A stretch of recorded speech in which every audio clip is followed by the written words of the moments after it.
ആസിയ ബീബി എന്ന് പറയുന്ന ഒരു സ്ത്രീയെ കുറിച്ച് നിങ്ങൾ കേട്ടിട്ടുണ്ടാവും. അവിടെ ഒരു മതവിമർശനം നടത്തി അല്ലെങ്കിൽ നബിയെ അവഹേളിച്ചു എന്നും പറഞ്ഞുകൊണ്ട് വലിയ തോതിലുള്ള വേട്ടയാടൽ നേരിട്ടിട്ടുള്ള ഒരു വ്യക്തിയാണ്. ആ ഒരു സ്ത്രീയാണ്, ക്രിസ്ത്യൻ വനിതയായിരുന്നു.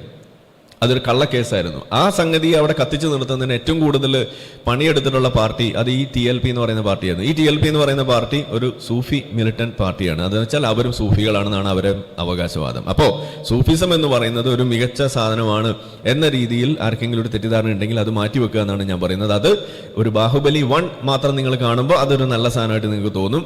ഈ സൂഫിസത്തിൻ്റെയും ബാഹുബലി 2 ഉണ്ട്. അതും മിലിറ്റന്റ് സ്വഭാവം തന്നെയാണ്. അത് പൊളിറ്റിക്കൽ സൂഫിസം എന്ന് തന്നെയാണ് അതിനെ അവരും വിളിക്കാറുള്ളത്. ഇതാണ് അതിലെ കാര്യം. ഇനി ഈ സംഗതി എന്തുകൊണ്ട് നമ്മൾ ഇവിടെ ഇത് പറയുന്നു? ഈ തരം സ്റ്റേറ്റ്മെന്റ്സും ഇത്തരം ചർച്ചകളൊക്കെ നടക്കുമ്പോൾ നമ്മൾ ശ്രമിക്കുന്നതിന് വേണ്ടിയിട്ടാണ്. ഇതൊരു പ്രശ്നമാണ്, ഇതൊരു ഐഡിയോളജിയുടെ പ്രോബ്ലമാണ്. ഇത് ഇസ്ലാം എന്ന് പറയുന്ന ഐഡിയോളജിയുടെ പ്രശ്നം തന്നെയാണ്. ഇതിന്റെ ആദ്യത്തെ ഇരകൾ എന്ന് പറയുന്നത് മുസ്ലിങ്ങളാണ്.